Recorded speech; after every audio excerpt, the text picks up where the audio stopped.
You can sense the intensity as they await the arrival of the Tennessee team here at Cleveland Stadium.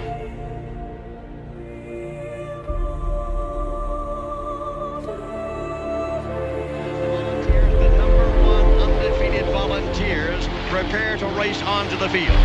Everything is riding on this football game. So there's a special intensity, a special urgency. Here come the Volunteers. Wherever you listen throughout the world, it's football time in Tennessee.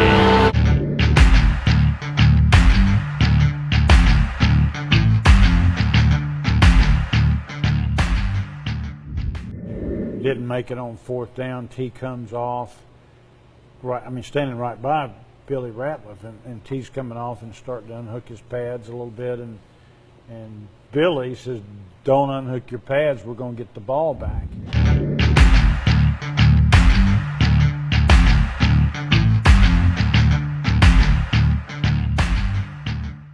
Second down and 11 for Arkansas. 1:47 remaining. One timeout left. Call it 12 to go for the first down. Sterner lost the football. Oh my goodness! He stumbled and fumbled, and Billy Ratliff recovered. We made this play. Billy Ratliff knocked this All-American guard back into the quarterback. He stepped in on his foot. Quarterback probably made a mistake, not just falling on the ball. Billy not only knocked him back, but he got the ball back for us. So, how important was this fumble recovery?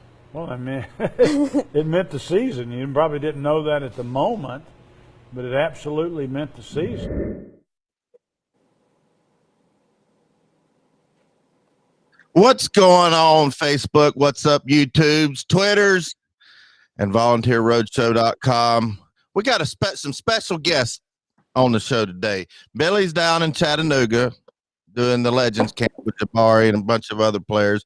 So he left me stranded again. I've reached out to a couple people and I'm able to get Brandon, who I've been calling Brandon all week. I don't know why I got Brandon, but Rainey. Some of y'all know him as Rainey. And Austin, welcome to the show. How you doing, guys? Pretty good. Doing. Thank you. How about you, Doing Brandon? pretty well, man. It's Friday night. Well, I'm gonna start out with Rainey. You go by Rainey, right? You go by Rainey. I do go. Yeah, that's what everyone calls me. I have a real name, but that's what everyone calls me. So yeah, Rainey. We'll go. Well, we're looking at bringing on a new podcast, and our people's got to talk to their agent, and their agent's got to talk to our people and our lawyers, and we're probably going to bring them on board soon. But why don't you just tell them a little bit about yourself? You go. Right. Okay. All right. Well, I'm Rainey. I'm Rainey Vol on Twitter. If you have Twitter, I run an account with Austin called Channel TN, and we make a lot of videos, and you've probably seen it. So if you got Twitter, go ahead and follow Channel TN. It's channel_TN_, if you want to see a lot of great footage. But me and Austin do a podcast on the channel account, and we have a blast there. And we got a call from old Catfish over here to do do this live show, and let's go, man. I'm ready to roll. Let's do this thing. All right, Austin, it's your turn. Tell us about yourself. Well, I'm a Tennessee fan, that's for starts. And I was just frustrated one day and started tweeting on Twitter and got kind of big on there. And then Randy found me, asked me to do a podcast with him. And I was like, sure.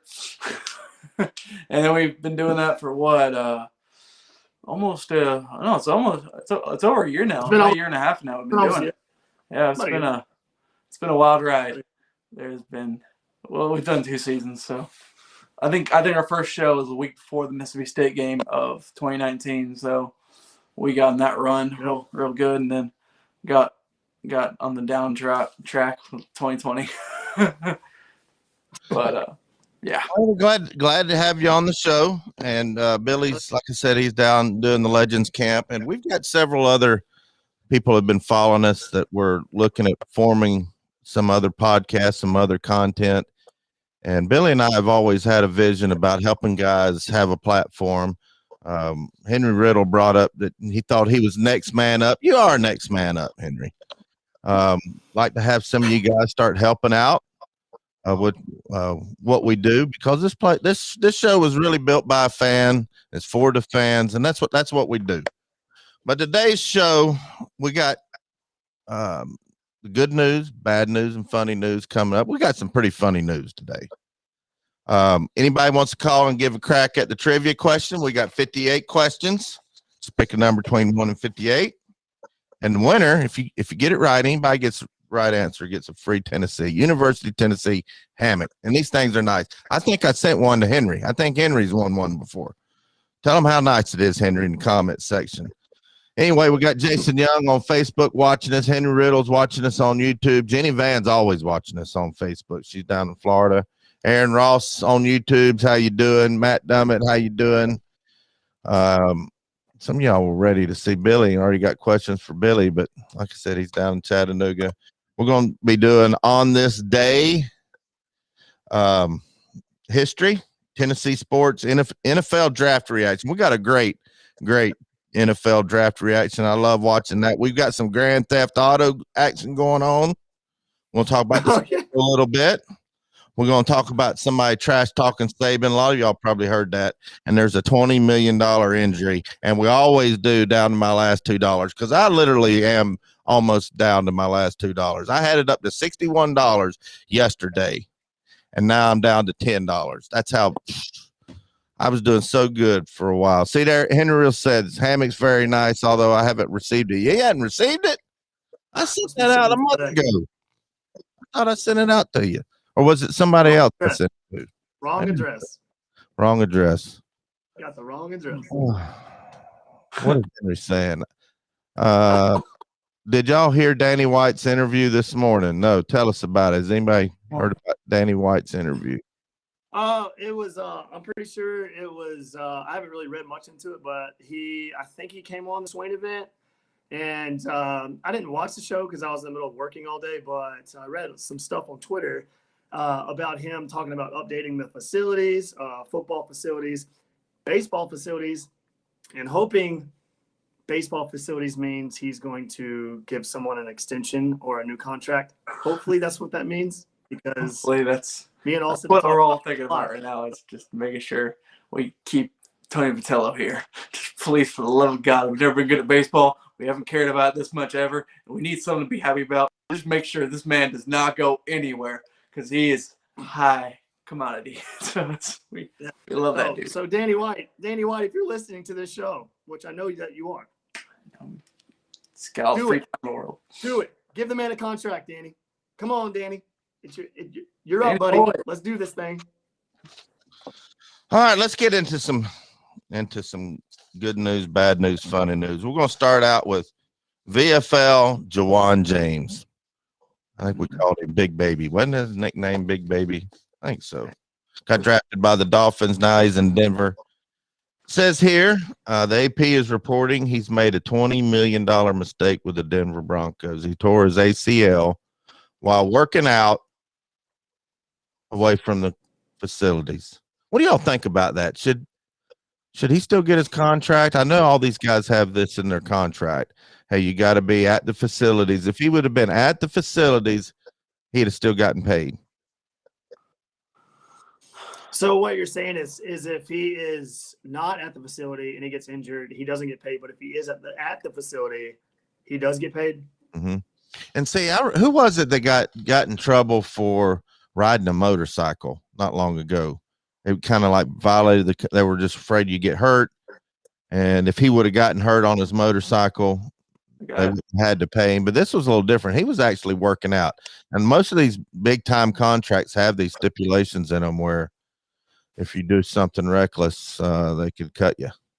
Yeah, I wonder if it has to do with something like insurance policies or something like that. Like if you're in the facility that you're like insured or something. I have no idea. But outside of the facility, I guess you're not under their care or their watch or whatever. But that's the only thing I can really think of. I mean, my only thing would be like, is this a guy that is through the team? Did the team have him go work out outside of the facilities, with a specialist or something? If that's the case, then you can't. I assume the team's still at fault and they have to pay him. I don't know. It just says here, according to ESPN's Adam Schefter, reported that James' contract was told last season, meaning the total loss could amount to $20 million for 2021. That's a lot of money. So the players know that, right? Yeah, okay, it's pretty well known that you can't get hurt away from the facility. You can't do anything risky, and a lot of these. There was a big time quarterback that was caught playing 1-on-1 in a high school gym somewhere, and the team went off and said, "You can't be doing that because that's a high price commodity." If I was getting paid millions of dollars, I would literally pinch a tent in the facility and sleep there. I wouldn't leave there. I'd just be like, all right, I'm going to stay here so I don't get in trouble. That's literally what I do. I would be glued to that facility, but whatever. I know, like, this is gonna be similar with like sponsorship deals. Like, I remember Michael Jordan. He had to wear Adidas stuff for Team USA photos or something, and he draped the American flag over the Adidas logo because he couldn't show that because he was with Nike. And I think some athlete, I think it was RG3, got fined like $15,000 by Adidas because he wore Nike gear outside of the field. It's just that kind of stuff is ridiculous. All contracts. It's weird. All right, we're going to go to the call board. We got looks like a West Tennessee number calling. What you got for Catfish, Rainey, and Austin? Who is this? Well, this would be Carter. What's up, Carter? How you doing? What's up, man? Kenny. What's up, Kenny? Where's Kenny at? Kenny is taking an old man nap. Oh. Well, I like Kenny to call in a lot better than you. So what do you got? You got anything funny? Well, you know what, Catfish? You're gonna regret being rude to me just now for what I've done for you. Okay. I've been on the phone all day long, and I have put in a very good word to get you inducted into the Truck Driver Hall of Fame. Hey, I'm already there. Wait, what? I'm already in the Truck Driver Hall of Fame. Well, ain't that a you-know-what? I don't know if I should let you be eligible for the trivia question because you're a Tennessee historian. But I'm going to let you do it anyway. Pick a number between 1 and 58, and I'll ask you a question. 47. All right, question number 47. This isn't oh my God, you'll know this one. All right. Nah, you got to pick another number. That one don't count. Pick another number. All right, number 20. Give me number 20. Give me a little Travis Henry. You're going to know this one too. Pick another number. Or give me Jamal Lewis. Why you make it so easy? All right. No, you're going to know this one too. Pick another one. Another number. Oh crap. Kenny just woke up. Why don't you ask Kenny? Hey, all right, Kenny, I'm going to ask you the Catfish. first one. I'm going to ask you the first one. All right. What? Give me Casey Costin, number 7. All right. Let's see if you'll know this one. Dang, these are easy. I thought I had some hard ones. All right, number 47. This UT graduate became the first play-by-play announcer for the Tennessee Titans radio. Mike Keith. That's right, Mike Keith. Do you want your hammock in Tennessee orange or Tennessee orange? I'll have Tennessee orange. Bob. All right. What does Kenny think about Tennessee? We need some stories from Kenny. Go back in the Wayback Machine. All right, man. What do you want to know? Just tell us some stories. Okay. 19. Dewey Warren's quarterbacking. No, he didn't start. I don't think in the Orange Bowl in 68, I believe. Now, they might have played it in 69 because it rolled around on January 1st. Mm-hmm. That's when the Orange Bowl was played down in that crap stadium over by – it used to be a nice area. It got rough. We played Oklahoma and got behind in the first half. I believe it was 20-0.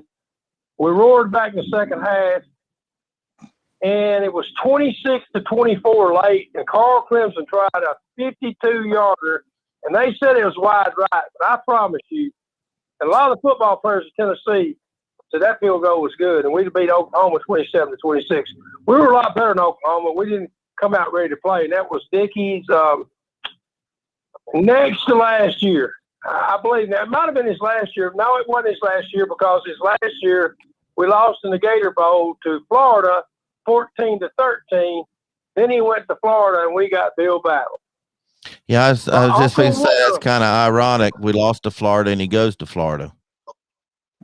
That's exactly what happened. We played in the Gator Bowl in Jacksonville, which is a big game back then. The Gator Bowl was one of the top bowls.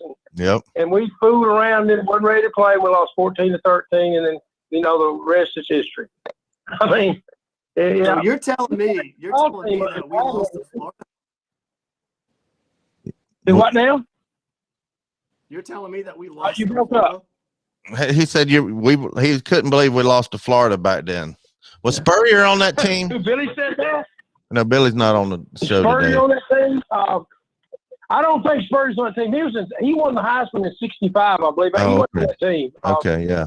I can't remember the quarterback. I really can't remember the quarterback. I just don't remember. Didn't Dickey play for Florida? Bobby Yeah. Yeah. What? Didn't Dickey play for Florida? So that was his connection to going back there. But still, I mean, he did. Yeah, he did. I can remember the 1970 Alabama game. We beat them 24-0. We had 6 or 7 picks, and they didn't even score. Tim Priest, David Allen, Conrad Graham, Bobby Majors. Yeah, he played free safety. Oh, Reginald White. Oh, my God. 92. Reggie White in 82, I believe it was. We were playing LSU in a night game in Knoxville. Oh, yeah. That's the one. Right, as soon as he got the ball. Yeah, I think we beat them 20-3. I might be wrong on the score. We beat them pretty bad. They couldn't score on us. I mean, we just dominated them on defense. But I've seen some bad things, too. Now, I remember in 1988, old Duncan Stewart, he sat on that billboard in Nashville for 6 weeks because we lost to Washington State, big time. We lost to, I believe, we opened up losing to Duke. That was Steve Spurrier's team. We lost to Washington State. They just run all over the field with us. LSU did the same thing. After that LSU game, we switched. We had a big offensive line was playing defense. McCray was his name. I can't remember his first name. Charles. 70. Charles. They moved him to tackle. Charles McCray. Play for the Buccaneers. They moved him to tackle. We lost our first 6. We played Tiger High down in Memphis. We finally beat them, and we won the last 5. Went 5-6. And I went to Ole Miss. I promise you, they didn't have any lights at Oxford. That's the first game I've ever been to Oxford. We usually played them in Jackson or Memphis. And it was like John Moore said there were tornado warnings there, and they didn't stop the games back then. and you couldn't. It was raining and lightning so bad you could barely see the players on the field. John Moore said, "I can't see their numbers." I remember I was getting him out of Memphis on like 56 a.m. and it was a mess. But we beat them and won the rest of them, and the next year we won the conference. I believe we played in the Cotton Bowl with Andy Kelly and Chuck Webb and Reggie Cobb. Well, you've been to a whole lot of games, Kenny, and we love your stories. I got a question for you. Okay. What was the worst experience on the road? Like fan interaction, maybe fans around you, the pregame or whatever. What was your worst experience as a Tennessee fan on the road? Well, you know, them damn Gators. Them Gators, man. Any particular game? Yeah, I do. I'll tell you the one. Where's T. Martin? 99, right after we won the championship, we played them down there, and it was after the it was, you know, they had hurricane warnings. The thing stayed off on the East Coast. It was really humid down there that day. I'll never forget that. And it was a night game, and there was some, ESPN was down there, Herb Street and all them, and I was over there by the game day crew, and I needed a beer bag. This damn Florida fan came through there, Catfish, and he said, I said, I need a beer from you.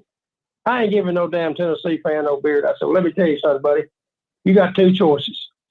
You can give me 3 or 4 beers, and I'll buy them for you. I'm going to take every one of them from you and beat your you know what? So he decided to give me some beer. I took 4 or 5 from him, and I should have took the whole damn case from him, but I didn't. And we went in there and played them, and it was back and forth, and there was some bad calls. I mean, it was bad. And we had to take their crap. They were throwing beer. Well, they had pee in the balloons, okay? They were throwing them at us. And that didn't go over real well, I'll tell you. A lot of Tennessee fans, Tennessee had a big crowd, and they like now. They probably had 10, 11,000 there. You know, they were sitting everywhere. And I remember T. Martin will know this. He got a late hit out of bounds on the sideline on their side of the field. And he knocked him in the ABC cameras, or the ESP cameras. I know where ESP is, but anyway, they didn't call nothing. That was a big play in the game. They ended up beating us 23 to 21 or 22 to, it was a 2-point game. I think it's 26-24, but I'm not sure. But we got robbed for sure. For sure, we got robbed, but you know how things go on the road sometimes. You don't get all the calls you want, Mm-hmm. And Billy was playing on that team. He remembers that play. I guarantee. Yeah, I'm sure he does. Yeah, remembers that play. I guarantee he was. I know they were hot. It's just like that year we lost in 2001 to LSU. We had old David. What was that? Rondell Dave. We knocked him all the way to over there in the stands and on the Tennessee side. I don't think they called nothing. Knocked him out, and he put that Matt Moss in or whatever. Matty Moss. That quarterback draw. Yeah. They run that draw on us all night. Mm-hmm. I remember that. They run a draw 100 times. Old Sabian. Then I was with Casey Clausen. If he threw one bad pass that game, Billy was gone, I'm sure. I don't remember. 99 was his last year. We had Big John Henderson. Yep. We had Travis Stevens. We had probably Clifton. No, Clifton was probably gone. Yeah. I can't remember all the players, but we had the Iceman. We had 7. Will Overstreet. We had crazy Albert Hainsworth. You know, the thing about it was, though, Catfish, is it's hard to get up and play 2 big games in a row. We just played the hurricane game. You know what that was? No, that was the 9/11 deal. We played Florida that last game. We played a great game down the swamp. Big deal. But we wasn't. I remember the picture. Casey Clausen has a rose in his mouth. They was already planning on playing the Rose Bowl. They got too overconfident. I remember that. And you know, I say that Saban found a way to win. You know, he always does. You know, always. You know, we've only beat him one time. We beat him in Knoxville that same year in a close one up there. That's the only time we beat him. That was when Kelly Washington, I think, set yards in a game. What? That was when Kelly Washington, I think, set the record for most receiving yards in a Tennessee game. Right. Yeah. Right. That's right. Yeah. Big game that day in Knoxville. Stallworth was hurt. Yeah, he had a real big game. He was number 15, I believe. Yeah. I remember a lot about it. You know, I'll tell you what, I got really mad. I'll tell you a bad experience to them damn Penn State fans, brother. Really? I remember we beat them 70. Yeah, we beat them 71 to 72. Okay, in Knoxville. Remember they put the lights in because Joe Paterno said he wouldn't play us down there because it's too hot to play. You know, I don't know if y'all know about that or not. Yeah, I remember that. We like to kill Franco Harris, Lydell Mitchell, and Huffnagel the year before. We beat them 31 to 13. They couldn't score on us. We was in the backfield. Conrad Graham picked a lateral up in the backfield, ran it all the way back. That's when they had those temporary bleachers, and you could see the UT on the hill. You know. Mm-hmm. So that was a long time ago, real long time ago. Oh, you fixing to tell them I'll tell this story. Oh. So when we played Penn State in the Outback Bowl. This has been building now. I never let them lost in the Citrus Bowl 91 when Shula was quarterbacking. I saw him losing Danny Kelly out there in the Fiesta Bowl. We got stomped, moved the ball everywhere, turned the ball over 6 times. So all this has been building up for he's going to tell this story. Oh, goodness. Well, the night before the game, it was New Year's Day game, and it was like 11 o'clock kick Eastern time. So it was like 10 o'clock in the morning Central time. It's beautiful always. Yeah. We were down in St. Pete Beach, and we stayed at the same hotel the players got to stay at. And Joe Paterno had Penn State over at a military camp. So they were sleeping in barracks. Our team was going to Busch Gardens. They were having beach days and like a good old time. So the night before the game, it's New Year's, and I'm only like 17. But I'm out on the beach. Well, you're 19 now. I mean, that wasn't 2 years ago. Yeah. Well, I'm out there, and who do I see? I see Eric Ames, Jason Swain. Oh, on the beach. See all the players all on the beach at about 2. Drinking beer. That was in the paper. Morning. That was in the newspaper. Yeah, funneling beers. They were having a good old time. What a big game. But I remember, and we were heavy favorites over Penn State. And Joe Paul, that was the same year he got hurt on the sidelines, and he was having a coach up in the press box. Is that the game that Arian Foster fumbled? Yep. Oh, my gosh. I remember. I was so damn pissed off. Which one? First drive, Ames starts puking in the huddle because they were all hung over. And anyway, after the game, there was these Penn State fans. All right. After the game, these Penn State fans were holding up their Outback Bowl championship shirts. We are Penn State. Yeah, doing the "We Are Penn State" chant. And this one guy decides to take the shirt and he literally kind of tries to wrap it on Kenny's head. That wasn't a good idea. So then there's this all brawl just breaks out in the middle of the concourse at Raymond James Stadium, and it was ugly. Yeah. So I know you've been to a lot. I know you've been to a lot of games, Carter. What would you say your best experience? My best experience. I haven't been to a lot of road games, but the one that shocked me the most was the best experience I've had with opposing fans on the road was at Alabama. Oh yeah, man. That's what they were some of the classiest fans I've ever been around. And I thought I was going down, and I thought it was going to be worse than a Florida game. No, they were great. Yeah, you thought it was going to be like the belly of the beast. You said the best experience you had was Alabama? Absolutely, yeah. On the road as a fan, as a Tennessee fan, that was my best experience by far. What year was it? Have you ever been to LSU? No. Oh, LSU is amazing. LSU is, man, it's top notch, man. Those people will share their food. Yeah, that's the way it was at Alabama. I was just shocked. Just the nice food, drinks, hung out. Crawfish. Yeah, that was great. Kentucky fans were pretty mad at you, like they would yell at you, but they were so nice in the stands. Like I met some nice ones that were like sharing drinks and stuff. They're like, yeah, y'all are a kicker ass. We probably know that already, but whatever. Yeah.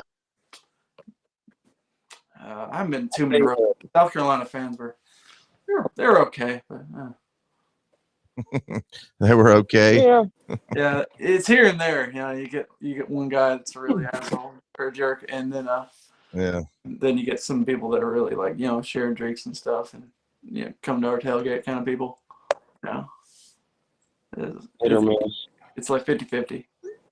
Pretty much most places are like that. Big Ten fans have got Michigan fans were my worst experience down in that Citrus Bowl and after the LSU game we lost. And boy, they were the most cockiest fans I've ever met. I mean, they thought that you play football in the South, then they look at people from the South, and football in the South is, just like they're far superior, being up in Michigan. And they were just the most arrogant fans because, I've been to a lot of road games and bowl games, and most of the time you get along with the opposing fans for the most part, but not Michigan, man. And I was only like 12 years old, and they were just dogging me. They're like, listen to this kid talk.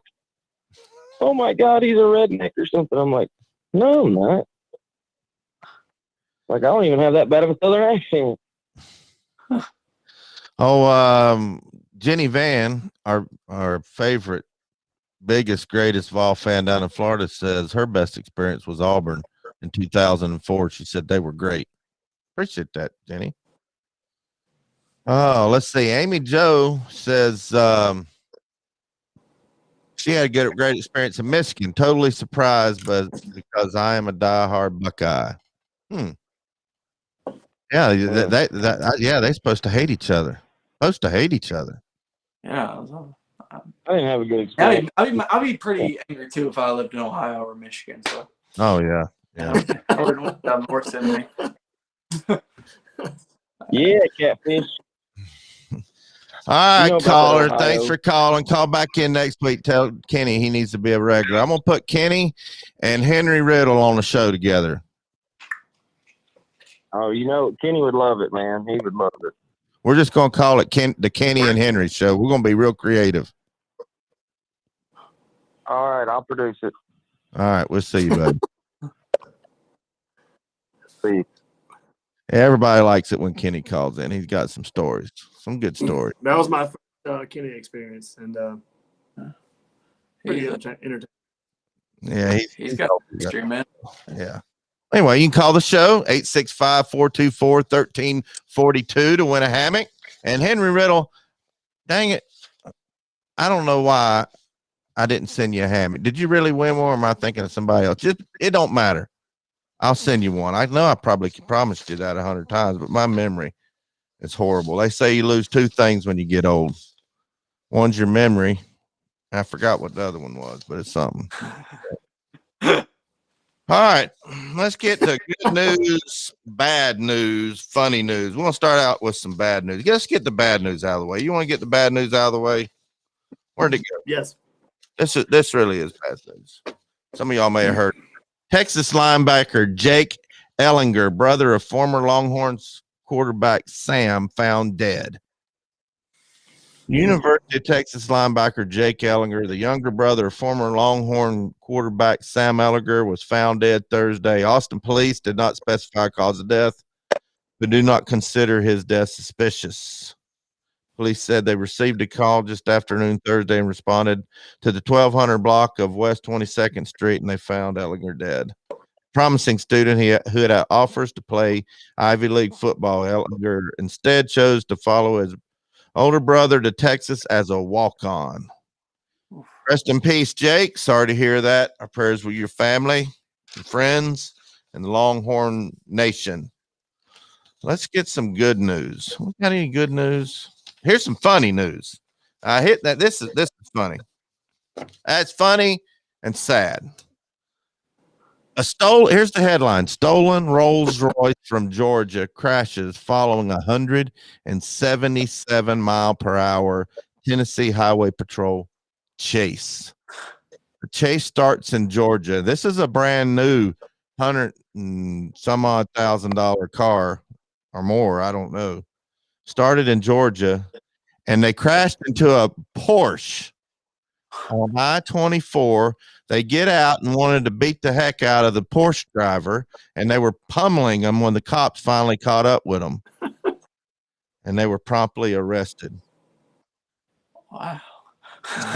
Georgia, 177 miles an hour. Were they? People are stupid. I mean, point blank, people are stupid. As soon as people open their eyes in the morning, stupidity immediately starts to happen. So it makes sense. It makes total sense. I wonder what the over and under. What would you put the over and under of how many times they said to each other, "Damn," when they're doing 100? That probably they had no idea that car could go that fast. We were going that over. Oh man, I put the over at They were pulled over at the 127. Be 6.5. Okay, Man, hang on. So that's a long chase. That's a long way. Okay, so a long way. So that long, 24.5. I got 24.5. I wonder what the over and under would be for how many times, bro, we're going to jail. There's just like there's a time where like creeps in your head. It's like, dude, what the hell are we doing here? Like, so, what? They were Georgia fans, or were they from Georgia? I don't know. The sergeant from the THP observed a stolen car speeding at 177 miles per hour on I-24 westbound in Marion County. The stolen car passed a Porsche 944, causing the driver of the Porsche to crash into the back of the Rolls Royce. Both cars pulled to the shoulder on I-24, where two males got out of the Rolls Royce and attempted to carjack the driver of the Porsche. During the altercation, a semi-automatic pistol was presented by one of the suspects. The Highway Patrol sergeant pulled in behind the car, observed one man with his clothes partially torn, yelling for help. The sergeant brought the man to safety and apprehended the other two. The driver of the Rolls-Royce, 21-year-old Tyler Long of Jackson, Tennessee, and 17-year-old juvenile from Jackson were taken into custody and transported to the Grundy County Sheriff's Office. That's so stupid. So they're both from Jackson? They were from Jackson, but it started in Georgia. Huh. Or maybe the car was from Georgia, it says. Let's see. The car were they barking when they got up? In Marion County, Tennessee, with two suspects taken in custody. The Tennessee Highway Patrol responded to a bolo from the Georgia State Patrol that its troopers within pursuit of a stolen Rolls Royce from Georgia. So I guess they were in Georgia. I was wondering if they're Georgia fans, in Back to the Future, get the DeLorean up to 88 miles per hour to, go to the future. Or if they're trying to get to 188 and they can go back to 1980 and so they can experience the national championship, see what it's like. It's about right. Yeah. We're going to choke every single year. But that was my second. 177 miles an hour. Yeah. I didn't know a car could go that fast without like blowing up. I mean, it was a Rolls Royce, right? So. Yeah, I mean, I guess, yeah. I mean, NASCAR, how fast are those guys going? 300, right? 200. Them dragsters go 300 and something. Oh, yeah. So I guess it's reasonable, but damn, I mean, damn, that's the right way to go. I've been on 24. That's not too fun to drive. Like, parts of definitely. I don't know how they got past the US 27 and 24 split. I don't know how they went that. I don't know how they went that far without even getting like. That's a long way going that fast. I think they were going pretty fast, so that's how they got there. Yeah, true. Very true. Yeah, it's twice the speed, man. Vodka drinkers at the point. Say, how does this end? So, hey, if you're still in a Rolls Royce, you're probably not smart enough to ask yourself that rhetorical question. If you're going 177, you're not smart enough to ask that question. 177 miles an hour. That'd probably feel really cool, but scary as hell. big Vol Daddy on. Yeah, BVD. I had to ask that. They want to know who these guys were. They run Channel TN on Twitters. Mm-hmm. Channel TN on Twitter. If you have Twitter, we're Channel TN. If you have Twitter, I'm Rainey, and that is Austin Vol. That's who we are. We are clearly not Billy Ratcliffe. So, No. but if you want to, yeah, if you want to, if we're talking about funny stories, you want to hear another one? I got one from right here in the great city of Nashville. If my connection will give me enough time to read this story, it has to do with some more roads in the state of Tennessee, some more highway roads. Because a zebra earlier in Clarksville, Tennessee, which is right outside of Nashville, a zebra got out and they got loose on the highway, and they had to taser the zebra on like school property. So you can imagine what the kids were saying when that was happening. But the story goes, some folks in Cookeville had quite the wild morning when they saw a zebra, yes, a zebra on the loose near an elementary school. Prescott South Elementary School posted a Facebook, beware of zebra on the loose. It posted and said, good morning, Prescott families. There is a zebra on the loose in the Prescott area. It escaped a truck, was tased, and is mad. Do not approach the zebra.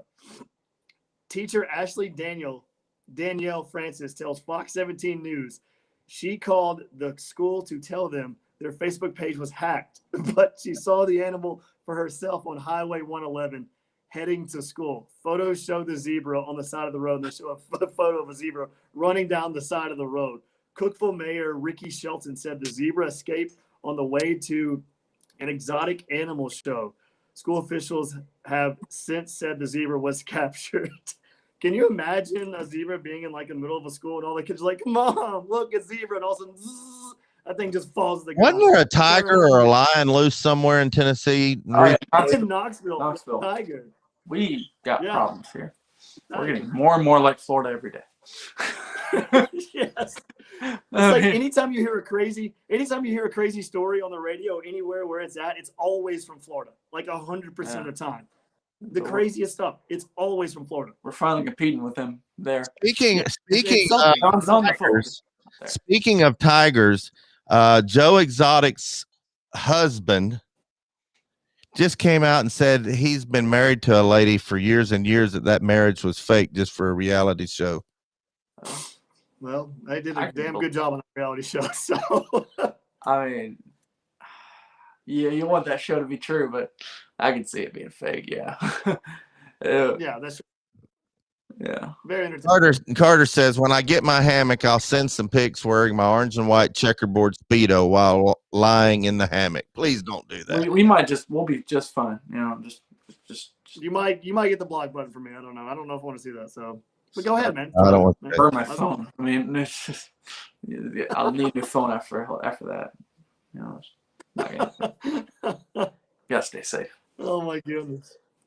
My buddy from Germany, the Mississippi State fan Sven, says, Catfish, did you know T. Martin's son was drafted this year? Yeah, Amari Rogers was drafted. Where'd he go?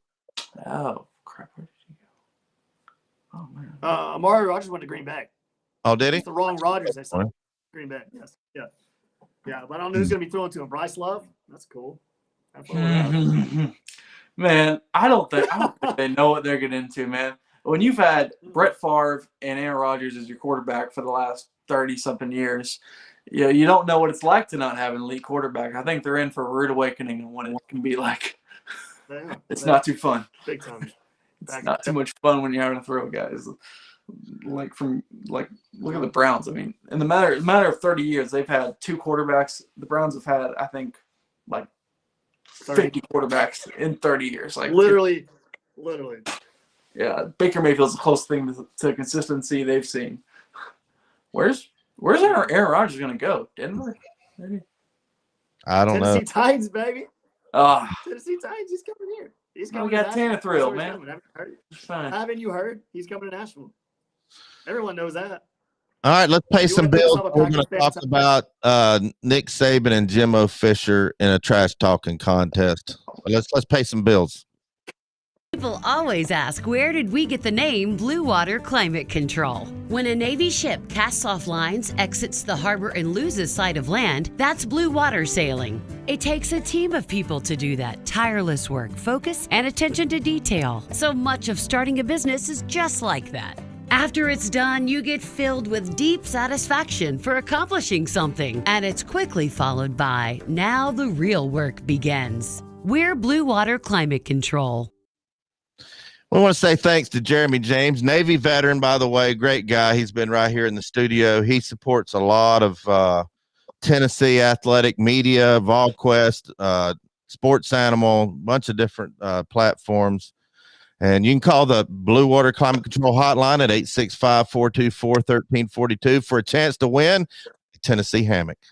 Can't beat that with a wooden stick. We're going to play a locker room halftime story with myself, Billy Ratliff, and one of Billy's teammates, Fred White, a.k.a. Deuce. A lot of you may have seen this. This was on our Roadshow locker room, but I'm going to try to bring back some short clips of some of our older, better shows for you guys. And when we come back, we're going to talk about the trash talking between Jimbo Fisher and Saban. Most of you know that Jimbo said that he was going to kick Alabama's ass, and Saban's response was golden.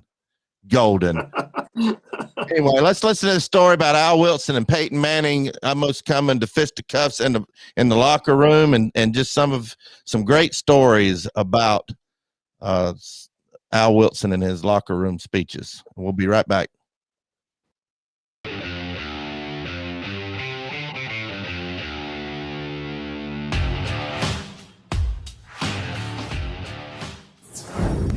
We tried to tell the story about the halftime blow up with Al Wilson and Peyton Manning against Memphis in 96, wasn't it? Yes. And you just couldn't do it justice. You just couldn't do it justice on the Volunteer Roadshow because we got sponsors over there, Billy. I want you to tell the story now, just exactly how it happened. No filters. I gotta hear it. And Fred, you can add in anything you want to that. Oh, I know this story all the way through. See, it's crazy. Like, even when we tell Al about this story, he's like, "Man, it didn't happen like that." I said, "Yes, it did." Yeah, it did. And it went something like this, man. I mean, 96. Was it 96 or 97? It was 90. Whenever we lost to Memphis that year. 96. We lost to Memphis. It was 96. Yeah. So. You remember, Peyton, he was an All-American quarterback, and of course, we had all these All-American receivers, and the offense was the best in the nation at that time. And we playing against Memphis, Tennessee, which is supposed to be almost like... And Coach Fulmer called them Memphis High. Exactly. In practice. That's exactly what it was. And that's the way they were. The offense was just like that. They were so predictable. I mean, I can tell the offensive linemen where they were going. I mean, that's how simple it was. But at halftime, we were struggling. We wasn't. I think it was like 9-7 or something like that. We hadn't even scored a touchdown. Memphis had number 2 defense in the country too. Yes, and that's what I'm saying. They were good. They was good. I couldn't take nothing away from them defensively, but on offense, they suck. But still, we had the best offense in the country, so that should have been easy to at least score 14 points at halftime. Well, we get into halftime, and, of course, we had a lot of guys from Tennessee on the team, a lot of Memphis guys from Tennessee. Al is from Jackson, Tennessee, which is Memphis. We get into halftime, and Al, he's hot, man. He's pissed off, man. I mean, he's getting on Peyton. He's in Peyton's ear, chewing him out, you know what I'm saying? And I remember Coach Foreman come over, Al, chill out, man, chill out. And Al go, man, if you don't get the out of my damn face, man, this my damn teammate I'm talking to, man. You coach us, man. Get out my face. This my teammate, man. And, and that's how he always said. He always going to have that thing. Hey, man, get out my face, man. You know what? And then... and I remember, man, like I'm like, hey, man, chill out, dog. He was over there. He was cussing Peyton's ass out. Cursing him out. He was over there cussing him out, man. I mean, you would have thought that Al was Coach Chavis. You thought Al was on. He was in Peyton, like he was the defensive coordinator. Like he was Peyton's coach, but Al was in his ass. I thought you was about to say.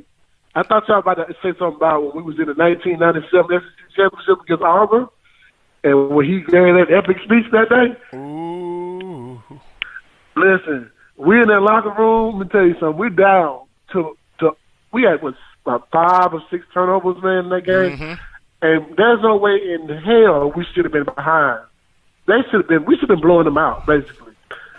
Man, we walk in that locker room, and the coach, the coach will go out to a room and say something to each other first. Then they come back out to us, Big One. Yep.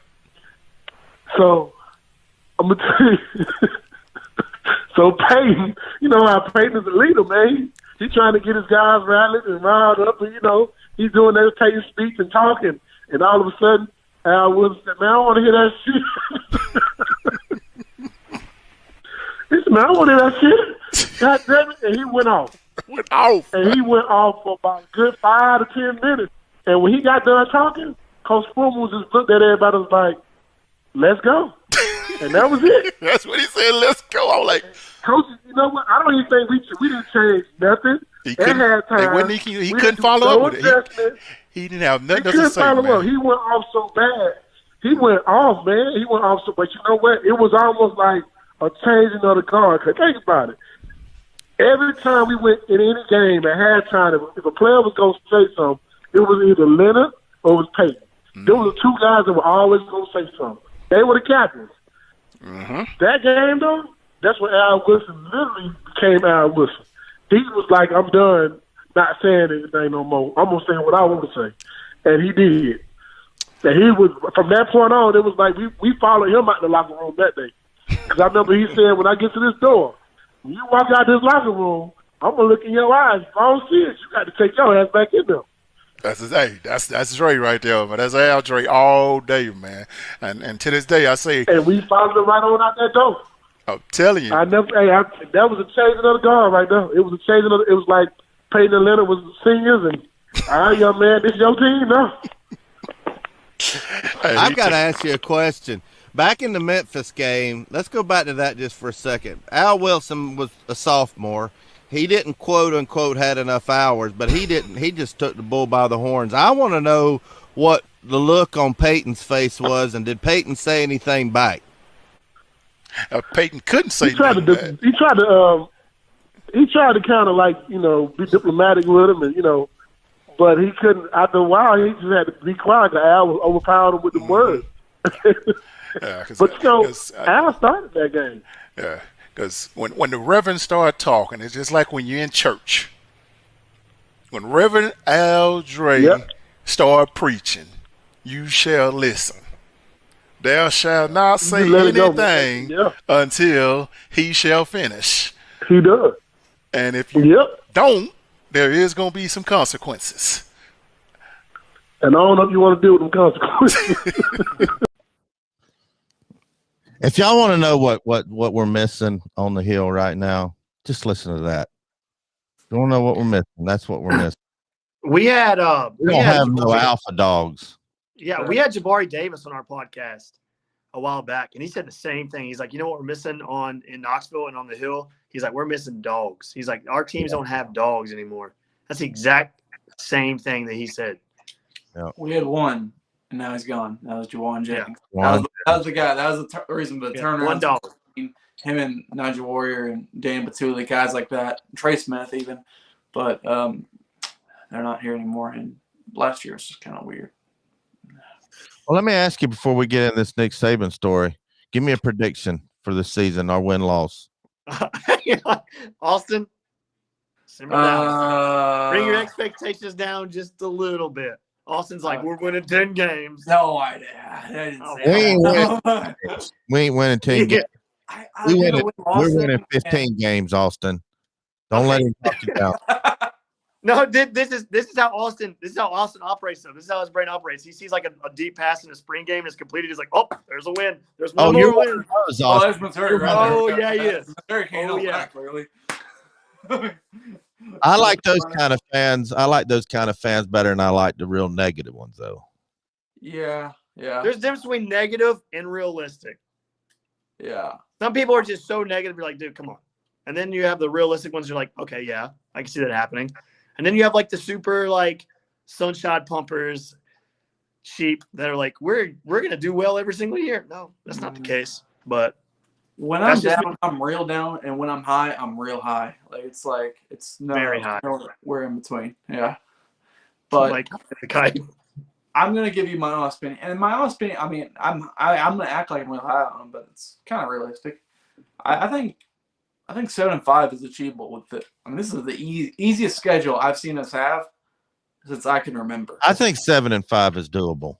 Yeah, for sure. I mean, this schedule is so easy. I mean, we get Pitt out of conference. We, who do we got from the West? Ole Miss, Alabama State. Yeah, I mean, you have those three games. South Alabama. Bowling. We got Bowling Green's our first game, right? September 4th. Yeah. Then Pittsburgh. I have us losing against Pittsburgh. I remember that. Well, who do you think that on the team right now is the closest to being a real leader like Al Wilson? See, I remember that 97 SEC championship game. I remember the reporter coming in like the third or fourth quarter and talking about this epic speech by Al Wilson. But that's all they said. They said the politically correctness. They didn't say anything about Al Wilson telling Peyton Manning, "Shut up. I'm tired of hearing that. It's my turn to talk." They didn't say that because Peyton, that was his last year. But man, here's the thing. It's what that video just said. We don't have any dogs, and we still don't have any dogs right now. There's not going to be a guy at the beginning of the season. There's not going to be a player. There's not going to be anyone that's, unless it's a coach. I don't know who that would be. But there is not. Go ahead, Austin. I mean, there's not a guy that's going to step up. You have to build up to that because there isn't a leader, like a guy that like sticks out to you like a Juwan Jennings or an Al Wilson. There isn't that guy, but there are guys who I know are vocal and maybe could become that, or maybe something similar to that. I know this is a name I don't always like this guy, and I don't always like to see him play, but he's the most vocal on the team. That's Brian Maurer. He's easily the most loudmouth and most like try and get the players hyped up kind of guy on the team. And I've seen lately Alontae Taylor is doing all those media stuff, and maybe he can be something like that. But outside of those two, maybe I know Jeremy Banks can get loud. It's more than just get loud. It's at the practice field. It's leading by example. Vodka Drinker says all your potential dogs at the transfer portal. Somebody's got to step up. I just dogs out on the transfer portal, in my opinion. I agree with Austin. I don't see. There's not a dog yet, and like Austin said, there's going to have to be someone to step up and be that dog. But right now, there is no dog, and that's where I think we're going to struggle at the beginning of the season until we find that dog. I will say though, I think it means a lot though that we are going to play a style of football that's not stuck in the 1920s. That we're going to be fun, all out and try to put some points on the board. I mean, Jerry and Pruitt, his last 2 years, especially last year, there were points where the team just was painful to watch because it was just such an unfun style of play. It inspired nothing, in my opinion. Yeah, and me and Austin would be at me and Austin went to every game. Me, Austin, and Lacey, who does the podcast with us every week. We were at the game. We sat front row right behind the bench, and every person on the sideline to the people doing the Gatorade to the players, it was just dead. I mean, there was no emotion, none. So to see at least a little bit of emotion from the players right now in the spring game, regardless, whatever, they're having fun, and fun leads to confidence. When you're having fun, you're gonna have confidence. When you have confidence, you do things. You're gonna have spectacular plays, and you're gonna win games that you might not, are not supposed to win. So yeah, that's a positive. That's a positive. A thing I just look at is like, I'm not gonna base too much on Josh Heupel's 3 years at UCF and what he can do 1 year at Tennessee, but 3 years he only lost one game by double digits, and it seems like whenever Jerry Pruitt lost here, he'd lose by at least like 4 touchdowns. Yeah. he didn't have a good grasp on like game management. I felt like that's where he struggled the most because it felt like one bad thing happened. Okay, we're not winning, So that's what I would. So that's a positive I'm looking at, that we have a guy that can at least manage a game better than Jeremy could. Well, Jenny Vance says there's no loyalty anymore. I hate the transfer portal. It's way too easy to transfer now. I'm right there with you, Jenny. Yeah, right there with you. It's a cop out. I agree, Jenny. It's a cop out. It definitely is. Like, okay, if I'm a player, I'm a senior, I'm clearly not playing, and I want to go somewhere else where I'm gonna play, so I can just show people what I got. I get that.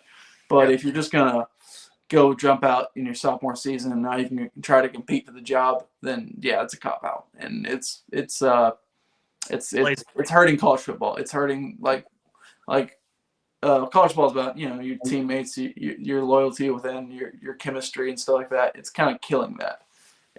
You have these guys that come in one year and they're gone the next, and it just kind of really hurts the chemistry and the passion, like, and the pride within the team.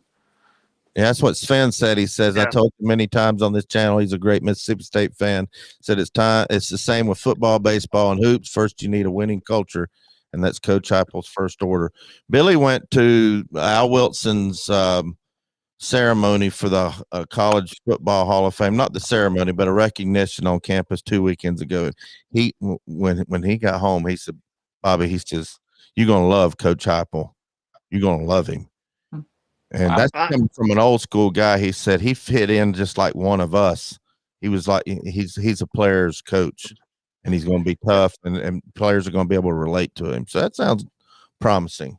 Yeah, that's very positive and very promising. I just as a fan, I'm not a player, of course, you can see that, but as a fan, I just have a hard time just getting excited because of the past 12 years. It's hard for me. Like I'm at the wait and see mentality right now. Like I can't get excited yet. I have to see production on the field. I have to see it. I can't do it right now. I just can't do it right now. I will say that, but the thing that makes me a little more optimistic is what you say. Like, he has that good mentality, that good attitude about things, and that takes you a long way when you don't think a lot of yourself, when you just don't. I don't know. His attitude just seems it would mix well with the players, and just inspire a good attitude. Like, I don't know. It felt like we were always trying to be something we weren't. Like, I feel like Butch Jones and Jerry Pruitt were both trying to pretend. Oh, I need to let you know. I need to let you know something. Since you're new, you don't know this, so I'm gonna let that slide. We don't allow anybody to mention Butch Jones's name on this show. Austin, that's half of his stuff. Good Lord, thank you can call it. You can refer to him as the human cliche machine. You can call him the garbage can coach. You can say any sort of pejorative you want, but you can't say his name. Can't say his name. Catfish the savior, baby. Austin, your time is up, baby. You're done. You're done here. You're done, baby. Rule. I sometimes I break it and I don't realize it, but I catch myself. I repent. And I apologize to the viewers because Catfish, can you make that same rule? Because like he tried to poster his face all around campus, and we just need to not give him any more credit because he's had enough. The man in Jonesboro. Yeah. There's two people that Austin will always mention, and that's that former coach and or former quarterback. He will mention those two names a billion times. They're very impactful. Okay. They are very impactful. Quite a series. Huh?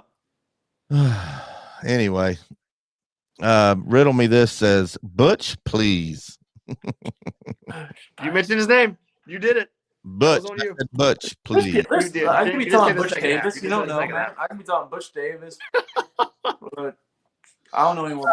Let's get to the Nick Saban thing. I'm gonna try to get this thing up here. I don't know if it'll work. I was gonna download the file, but I couldn't. So for some reason I was having trouble downloading it. But there was some leaked.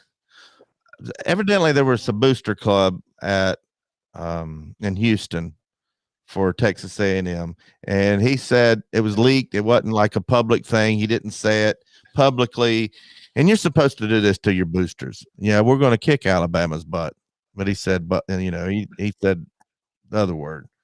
So, that's what they're supposed to say. But a reporter with Saban brings this up, and you got to hear Saban's response to this. I'm going to see if I can get it up here. Give me just a second. Stupidity. Let's see if I can find it. Anyway, I mean, really, if you think about it, they're doing what they're supposed to do. Let's see what I'm finding. Yeah, but Where did that go? I wouldn't say that. Oh, here it is. Here it is. Here it is. Offer maybe, yeah. All right, let me pull this up here. There we go. Boom, boom. I'm learning a new program, guys, so bear with me. Good.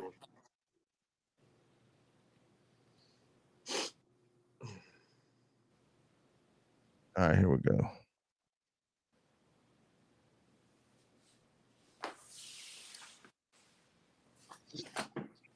Let's see if I can get this going here. I know you'll at least be able to get the audio, so we'll get the audio going.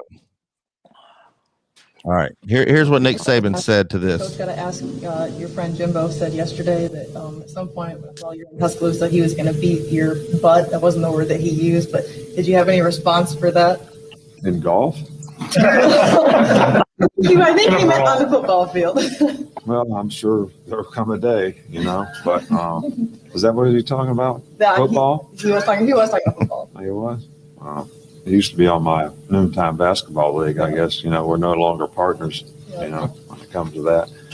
They have a really good team, really good program, and, they're getting better and better all the time. And there's a lot of challenges in the SEC, and they're certainly one of the up-and-coming programs, and he's always been a great coach. He did a great job for us when he was with us, and he's had a great career as a head coach. So, it's going to be a challenge for us, no doubt, when we have to play him. Coach, got to ask, your friend Jimbo said yesterday that. Oh, that was funny. And I love how recently it's kind of like Nick Saban has turned into kind of like I think Tom Brady and Nick Saban have kind of turned into the same person. They become way more likable as their careers progress. Because Nick Saban, the old Nick Saban, would have never have said that. He would have just been completely just buttoned up, kind of professional in everything. So he's become way more likable now than he used to be. And for Jimbo to say that, I get it. Like you just said, Catfish, he's supposed to say that.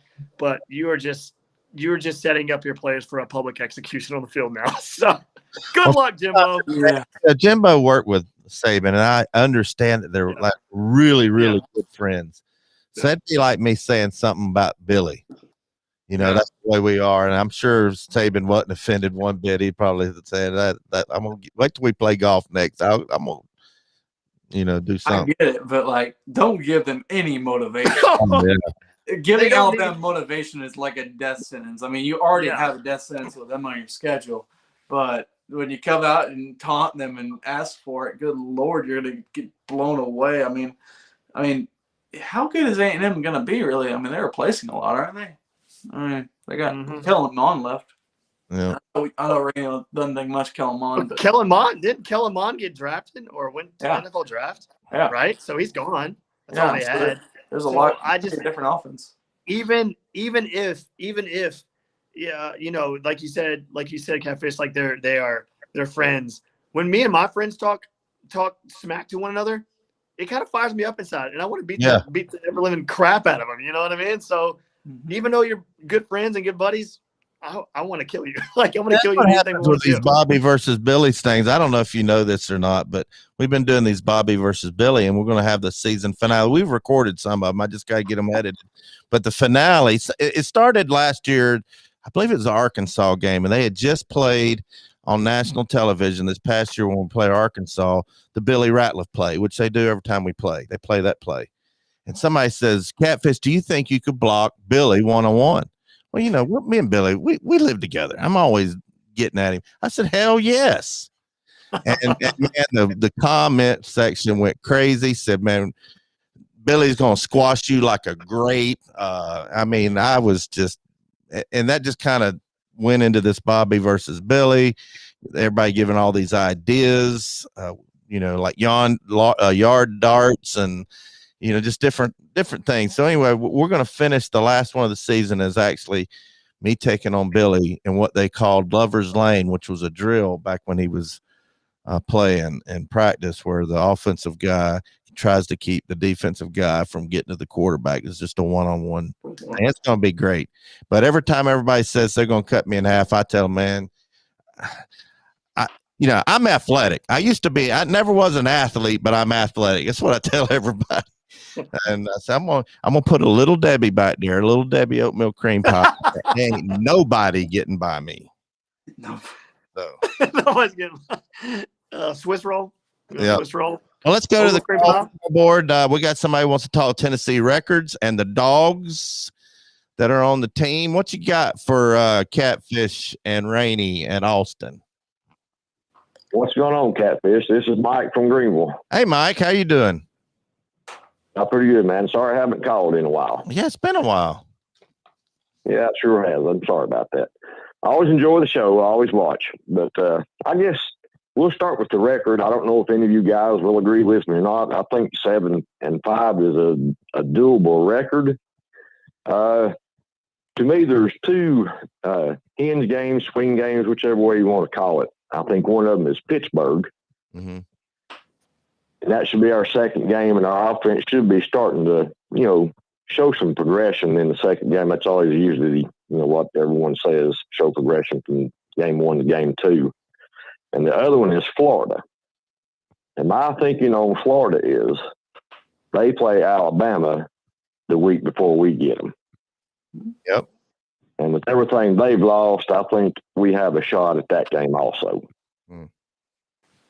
So you think that we have a legit shot at beating Florida?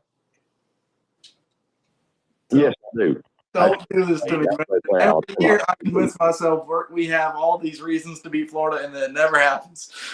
I can agree with you on that, but another thing for this year is going to be, our defense has to hold up in some of these games. And I think at that point in time, they should be fresh enough to maybe do their job. At least I hope so. I'm really worried about the linebacker situation. I know we just got a transfer from Texas, but I'm still really worried about our linebacker situation. And this is just my opinion. I think our defense is going to struggle mightily all season. Our offense, I think, is going to go really well, and I think it's going to win us some games maybe that we ain't supposed to, aka Florida. It could happen, but I can't say that we're going to beat Florida because I have to see it to believe it. I mean, I really do. For me, the Florida on that one, it's just a thing. I guess it's just my opinion and the way I see things on the Florida game itself. After them playing Alabama, with everything they've lost on their team, we ought to be just about as good as they are, except maybe defensively.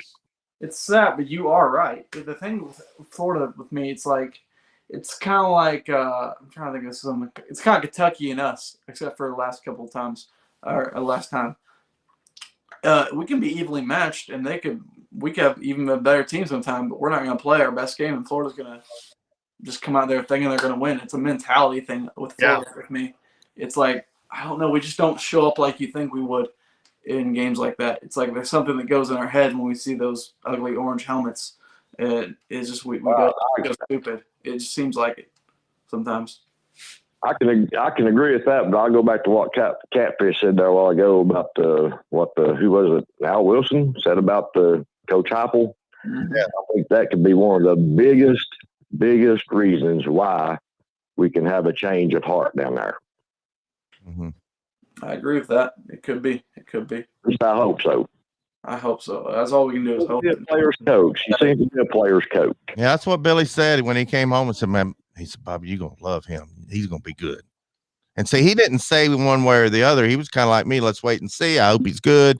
We need a culture change. We need some dogs. And then that was the first time I'd ever seen him excited about this coming season. Is when he came home after that Al Wilson shindig they had 2 weeks ago. When he said, "You're just gonna love him. He was one of us." That's a good thing to hear for sure. And I guess I'll get to the dogs and I'll say a few words about that and I'll hang up and listen as I normally do. Well, you need to, but when you get done with that, you need to answer a trivia question so you can win a hammock. But go ahead, talk about the dogs. Oh. Well, I'm hoping that there's going to be especially two on offense. Whoever our starting quarterback is, that has to be one of them for sure. And the other one, which I think really needs to step up this year, is Cade Mays. Absolutely. I agree. I can agree with that. He should be a dog. I mean, he should be. Yeah. And on defense, I think the transfer, what was his name? Linebacker? Juwan Mitchell. From Texas. Mitchell, yeah. Lead tackler, Texas. There's one of them, and I hope the other one is going to be Eason. That should be two dogs on defense. Wait, it's like what we just said a little while ago. They should be the dogs, but until they prove that they can be dogs, I've got to see it to believe it. I have to. I would like we said earlier. You gotta have the dogs, and right now this team doesn't have the dogs, and they have to gain confidence to become dogs. I got to see it. I've got to see it. Do you think guys? I agree with you. I totally agree, but I think that comes back to our head coach again. I think he's agree in these players.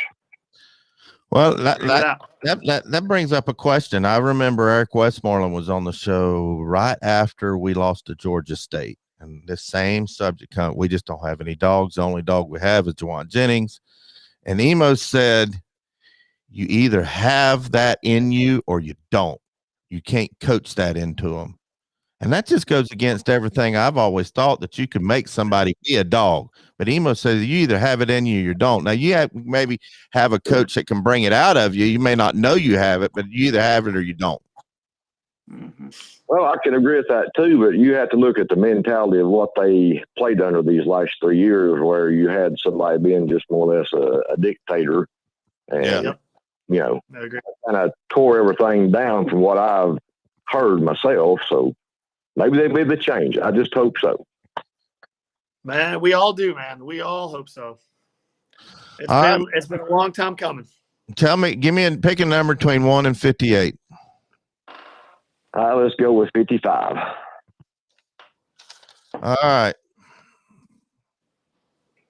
Oh, you'll get this one. This is a Tennessee trivia question for a Tennessee hammock. What college in Jefferson City won 4 NAIA National Football Championships under Coach Ken Sparks? That's easy.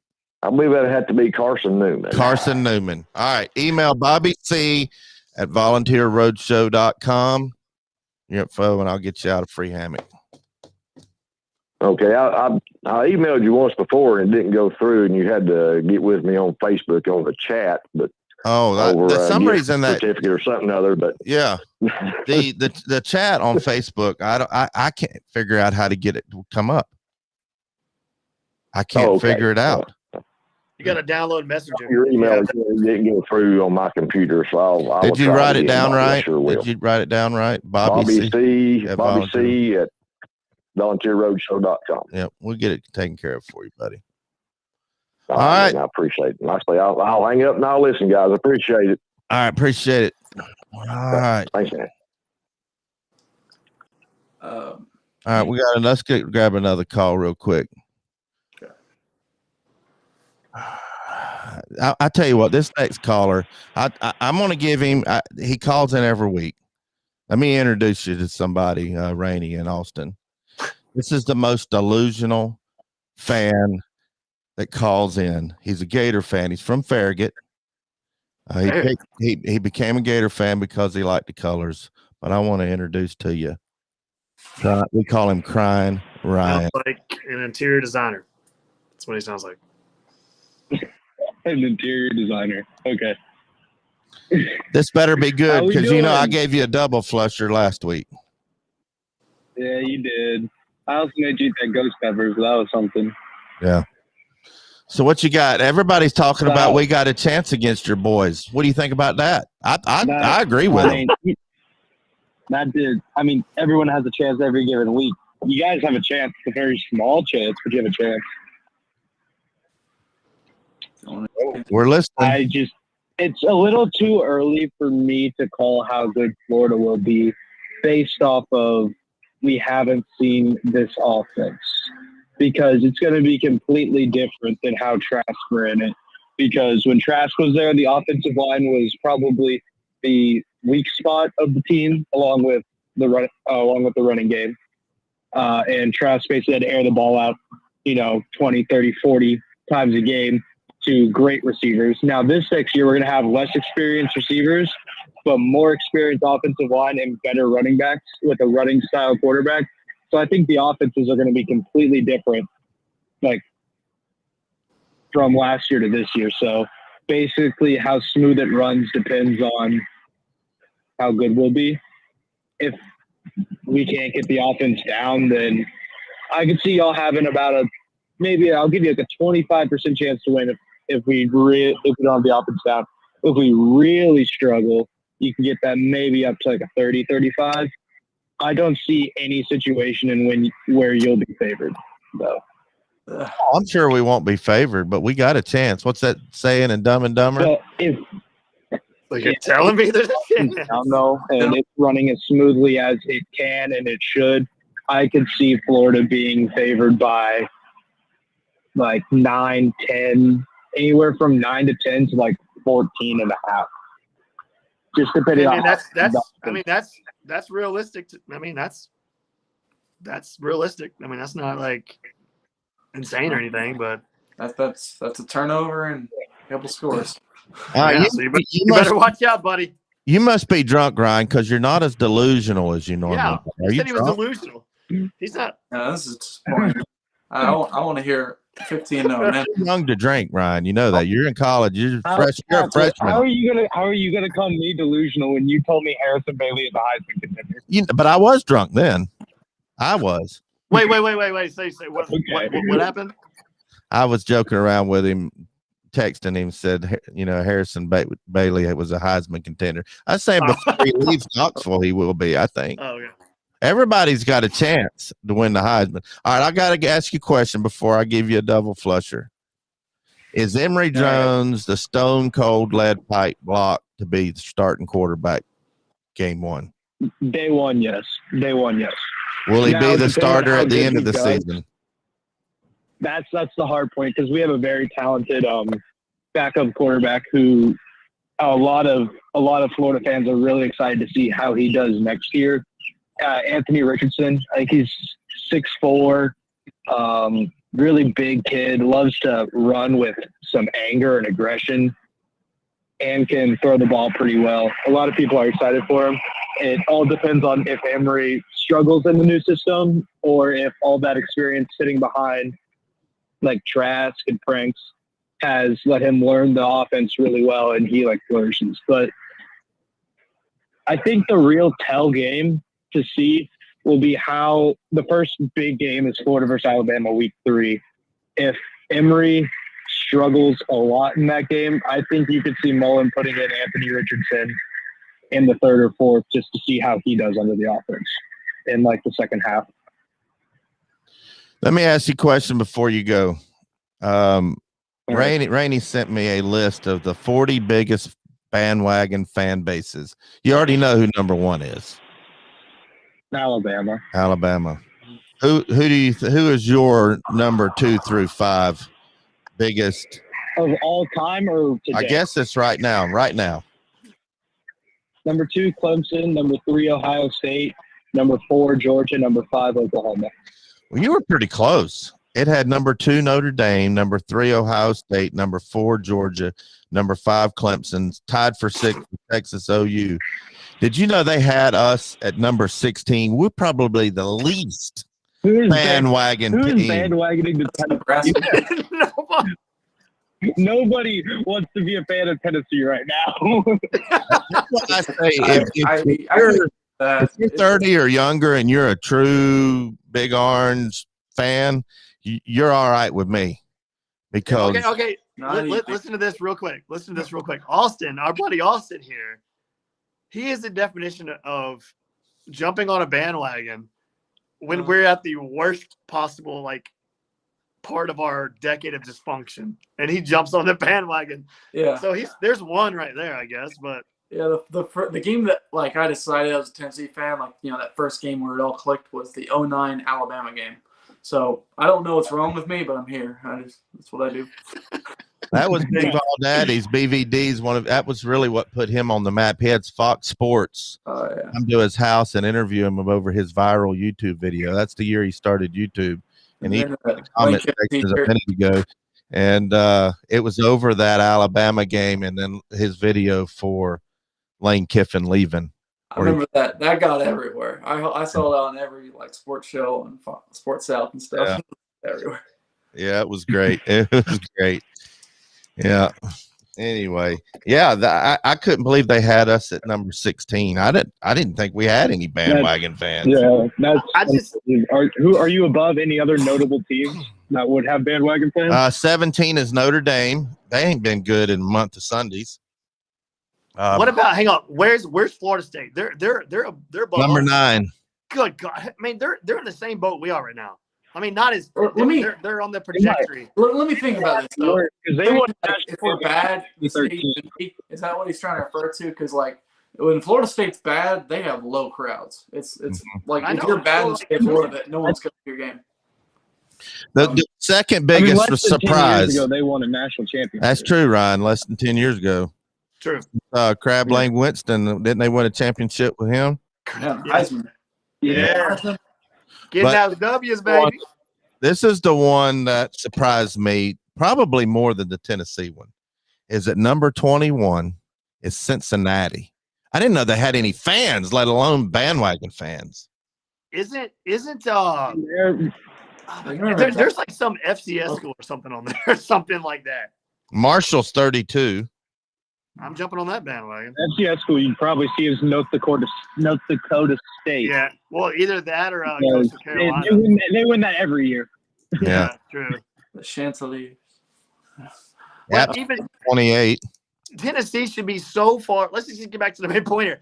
Tennessee should be so far off that list. It shouldn't even be. They shouldn't even be in the same ballpark as that list. I don't understand how that's a bandwagon fan. Yeah. I know we might be louder when we're good, but that's normal. I mean, everyone kind of goes in their shell when they're crappy.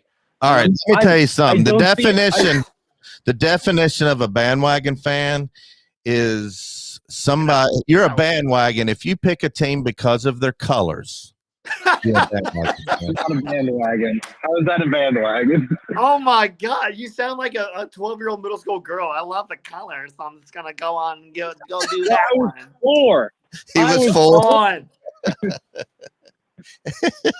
Come on, caller. Come Give on. me a break. I didn't even have half my brain cells.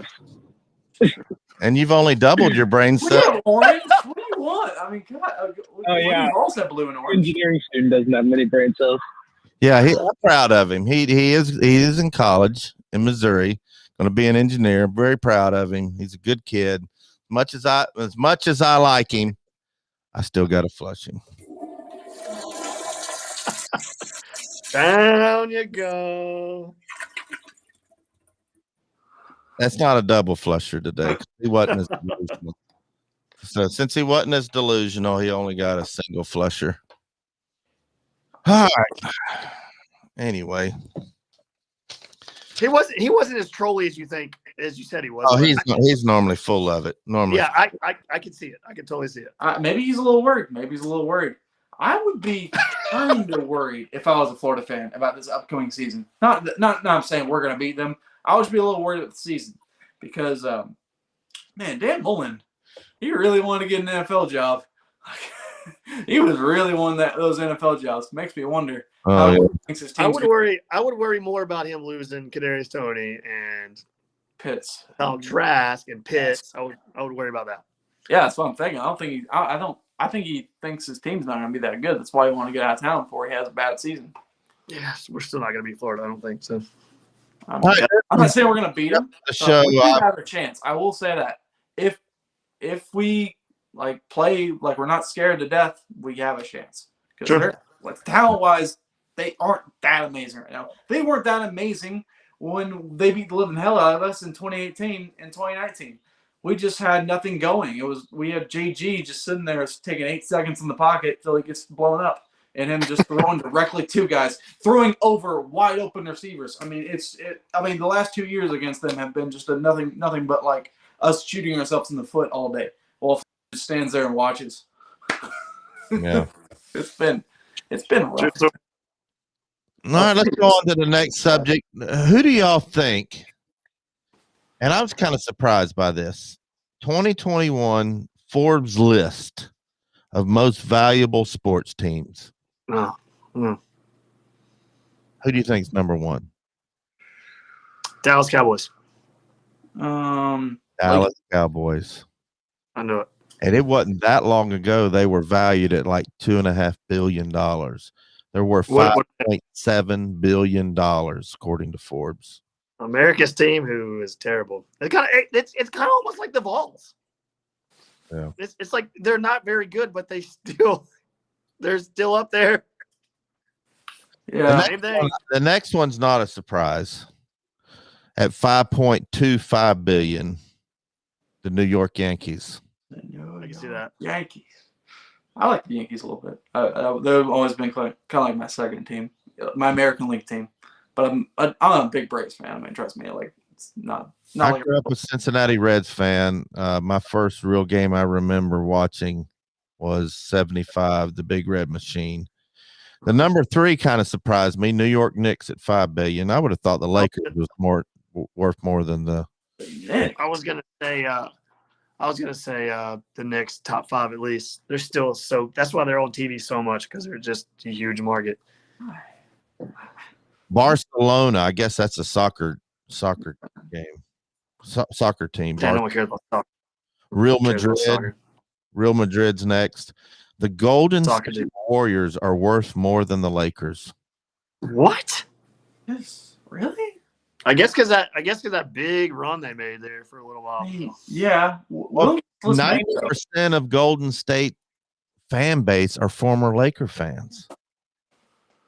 Yeah, and then when Lakers become now they're Lakers. Fans, you know. If you're gonna go to another team when your team's crappy, then you're not a fan. You know, you're just kind of like there. In my opinion. All I want to know is where are the Memphis Grizzlies at? Where are they at? I don't know. They're not on the top 10. I know. They're right behind the Warriors. Are the Braves top 20? Are the Braves top 20?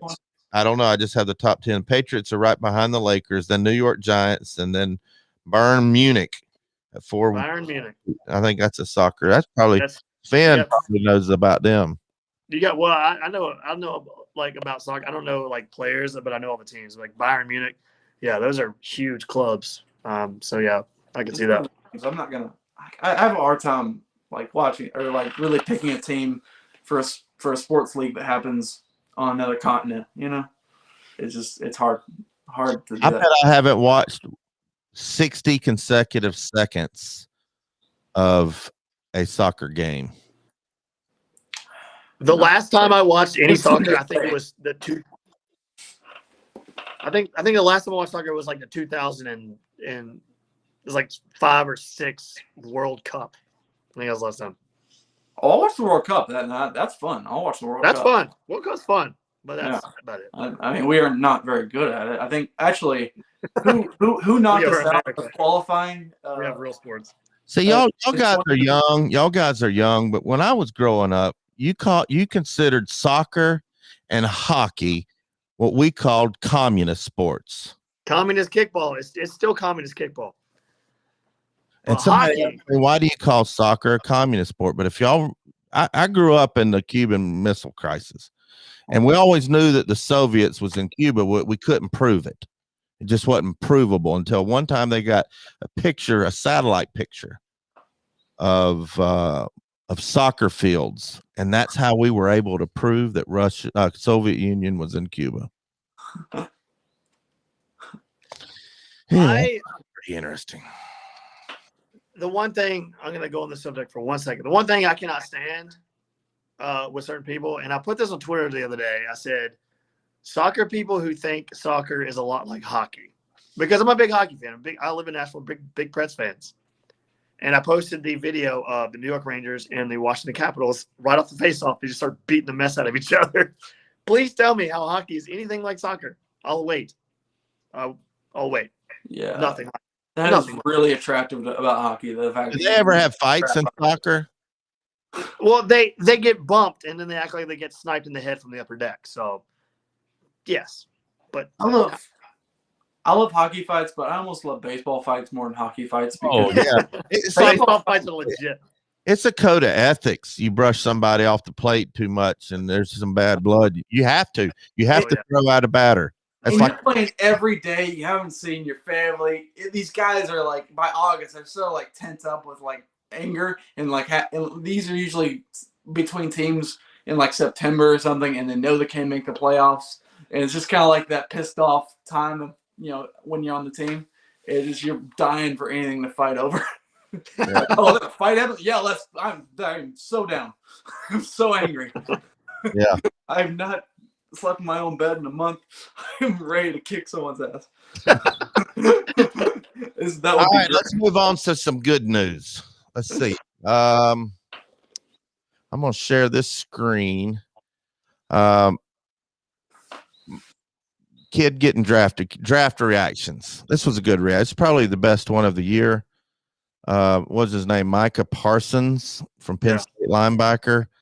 Grew up wanting to be a Dallas Cowboy, and just hearing them say, "Man, I hope it's Dallas. I hope it's Dallas." The whole day, and then their reaction. I'm gonna play this for you guys, and hope you enjoy it. Here we go.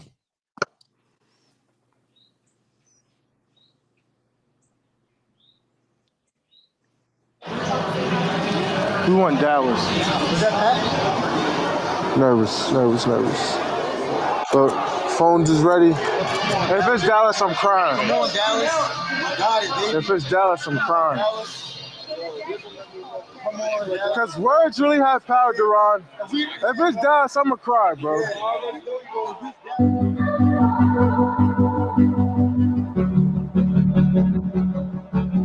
Micah Parsons has long dreamed of playing for the Dallas Cowboys. Need Dallas come get me. Need Dallas to come get me. You can't even guard me. He always wanted to start this. They could use somebody like me, bro. Where do you really want to go? Like, what's the ideal spot? Obviously my dream location was Dallas. Sometimes when you wish upon a star, the star calls you back. Hello? Hey, Michael. Yes, sir. This is Jerry Jones, and I'm calling you to tell you we're turning your card in. You're a Cowboy. Yeah, this is all I ever wanted, man. You don't think it's too big for you to be a Cowboy, do you? Nah, not at all. We've sure enjoyed watching how you progressed in your career, and you had great support in this room. So we're proud to get you.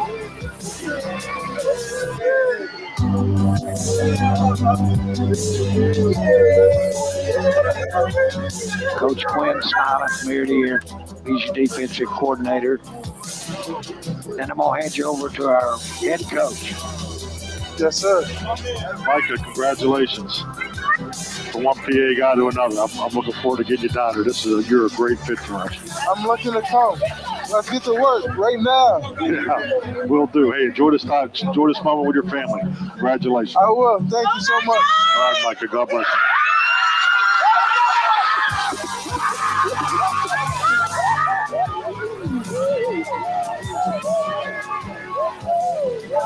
The 12th pick in 2021. The NFL draft, the Dallas Cowboys select Micah Parsons.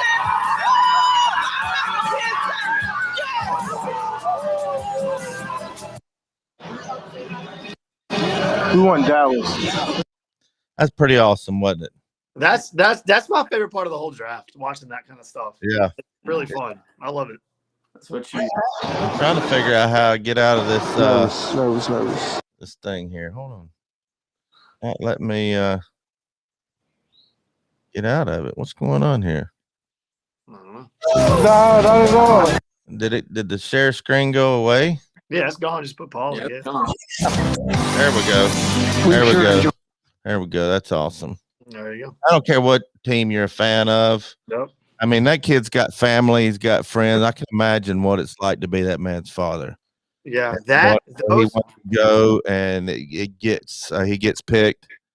That's what sports is all about. Yes, those moments when people get picked in the draft, and when you see a kid get a scholarship for their team that they're on, they're like a walk on, they get a scholarship. Those videos are awesome too. Yeah. Just man, I was watching Trey Smith's interviews when he got picked up by Kansas City, and I won't talk about that here in a minute. But they asked him, well, how did it feel to be, good so far? And he said, "Man, I just want to go on a team. I don't have a preference. I just want to be drafted. That's my dream. I want to be drafted." Yeah. Yeah, people get drafted. Mm-hmm. Yeah. It just, that whole Trey Smith thing, we talked about it on our podcast. I think it was last week. Man, it was just like watching him fall like that. Last week, and I got into arguments with people last week about how they're like, "Oh, Trey is not he's not a first round pick." Blah blah blah. I'm like, dude, he was projected as a first rounder just 1 year ago. I'm like, what happened? Like, and they're like, well, he had a terrible season last season. I'm like, dude, one bad season not drop you that bad. Some players didn't even play last season. So tell me how that works. Like, I don't understand. And it frustrates me when a player like that, like a long snapper and a freaking kicker, is drafted before Trey Smith. Are you kidding me? Like, that's unbelievable to me. I mean, it was the medical stuff that held him back. And it was. But I think I heard somewhere that the Kansas City Chiefs were literally the only team to clear him medically, the only NFL team to actually clear him. So that's if he was to have an issue where he couldn't play anymore, they're gonna have to pay him. He's gonna have some. That's what I think. That's why he dropped. I don't know that, but I think it had a lot to do with it. Oh, I think it was 100%. But he could be, if he stays healthy, and I think he will be. He could be the steal of the draft. I mean, a sixth rounder, he could be like a Ramon Foster that was undrafted. When we talked about this last week, Billy was with Ramon on trick or treating on Halloween, and he gets a call right there with Billy from the Pittsburgh Steelers, and he was playing the next week, and he was undrafted, and he turned out to be, a mainstay at Pittsburgh. Yeah, and not just Ramon Foster too is just an incredible guy too. I ran into him because he lives here in Nashville. He does a radio show here in Nashville.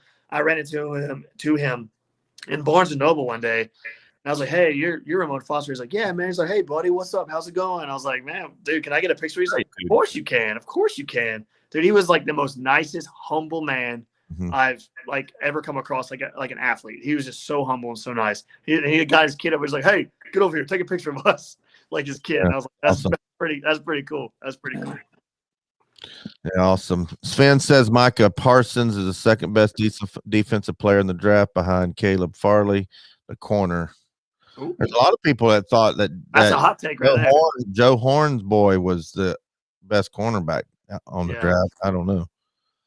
That's a hot take. What he just said, Parsons behind Caleb Farley, because people in Nashville are ripping that pick right now. So yeah. Sven said that Parsons is same like Dak. Dak was a lifelong Cowboys fan and got drafted in the 4th round. Yes, he did. Awesome. I thought he was a higher draft pick than that. No, it's 4th round. That's 4th round. I mean, 4th round. I was a little surprised Dak's done as well as he has. You look at what he did at Mississippi State, and that was really tremendous. I mean, really, like, to have them number 1 in the country was pretty amazing. So that really shows you how Mississippi State. Yeah, Mississippi State. Yeah, I mean, that's pretty special, man. I mean, really surprising how many of these kids grew up Cowboys fans all across the country. It shows how big that was in the 70s and stuff. To that in 90s, that impact has stayed. Yeah, through the generation.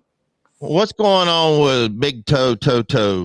It's seen an article here. It said this article had the most words and absolutely said nothing at all. Pretty much like most articles. Wants to know where he's going. Everybody, I thought Alabama was a done deal. I thought that's where he was going, and then Iowa State, and now I hear that he can still come back, which is a long shot. Where's he going? Why isn't he committed? I don't think there's. That's the last I heard. Yeah, that's the last I heard. But there isn't a bottle of ibuprofen that can get rid of this headache I have over this whole thing. Like, I'm so tired of hearing about it. Like, just it's exhausting. Like, either you're here or there or there or there or there or there or there. I don't care. Like, either make a decision, and people just need to get off the topic because, just let us know when it happens. That's all you got to do. Speculating about it's just like, man, it's a headache. That's a headache. Sven says, OMG, it's 2:46 a.m. in Germany. What am I doing? You're watching the greatest show on YouTube, Sven, and you know that. Has to be good if you're a Mississippi State fan and you watch us every week. Got to be the best show. Yeah, it's got to be good if it's 2:41 in Germany and you're on here watching it. He really only watches this because of Billy, but he's disappointed Billy wasn't on the show today. Sorry, man. Sorry, I'm just not.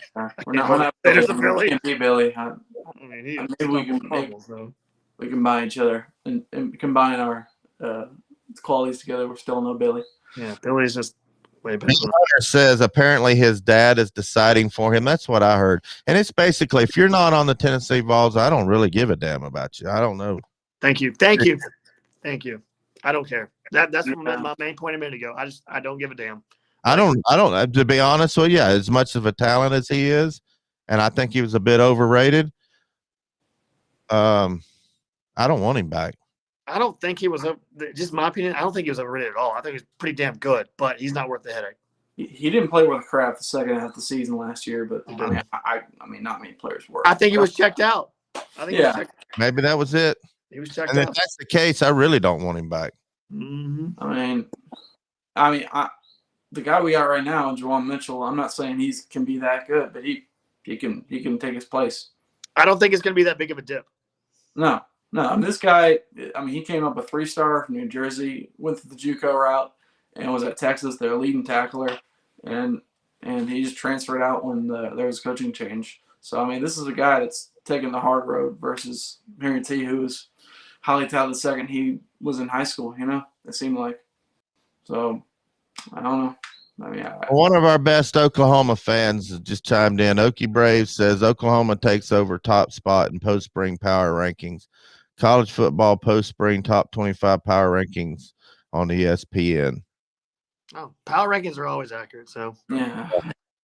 Oklahoma. I mean, come on, man. I know you got. We all know what you're gonna do. You're gonna lose to TCU or something. And you'll be in some great bowl. I mean, I'd love to be in those bowls, but it's not gonna be. You're not gonna be in the playoff. I mean, you might be. I mean, I guess you could be, but you're not gonna win. Stan had a good comeback that says, "Who the heck is Oklahoma? Has Riley finally figured out a defense?" No question. That's what scares me about Heupel. They really haven't been good since Stoops left. I mean, they've been good, obviously, but it's not been the level they were in 2017 when they were going down to the wire with Georgia in the Rose Bowl. You know, they've gone down since, and obviously losing Baker Mayfield is part of that. But you know, they haven't done it since Bob Stoops hasn't been there. So really makes you wonder. Yeah, I'm not really afraid of them. I mean, we're not playing them, obviously, thank God, because we'd lose. But I'm not afraid of them. I'm not afraid of them, you know, being some really great, national championship great. Well, anyway, this has been fun. Glad to have y'all on the show. Glad you fill in with for Billy. Billy will be back on the show next Friday. He'll be home tomorrow night down in Chattanooga with Eric Westmoreland and Juice and a bunch of other players down there doing a camp, and we're glad to have him down there helping out the community. He needs to practice anyway because he got to get ready for the old Catfish. I'm gonna tell you something. I'm gonna surprise him. He might beat me. I'm not. You know, I'd say he's probably a pretty heavy favorite, but he's gonna know I've been there. He is a former SEC, you know, defensive end. So. He's the captain. I will ship an entire thing of ding dongs down there for you if you need the motivation. Okay. I like oatmeal cream pies. So those are not Little Debbie's, Randy. We're not gonna. I gotta have a little. Are they not? I'm from Chattanooga. Oatmeal cream pies are the top notch. Ding dongs are not Little Debbie's though. The double deckers, the big ones. Yes. Yes. Yep. And if you disagree, then you're wrong. So. Yeah. Well, anyway, those of you who've been watching us for a while, y'all know what's coming next. Thanks for tuning in. Go Vols. Billy better pack a lunch because I'm gonna bring it to him. I promise you that.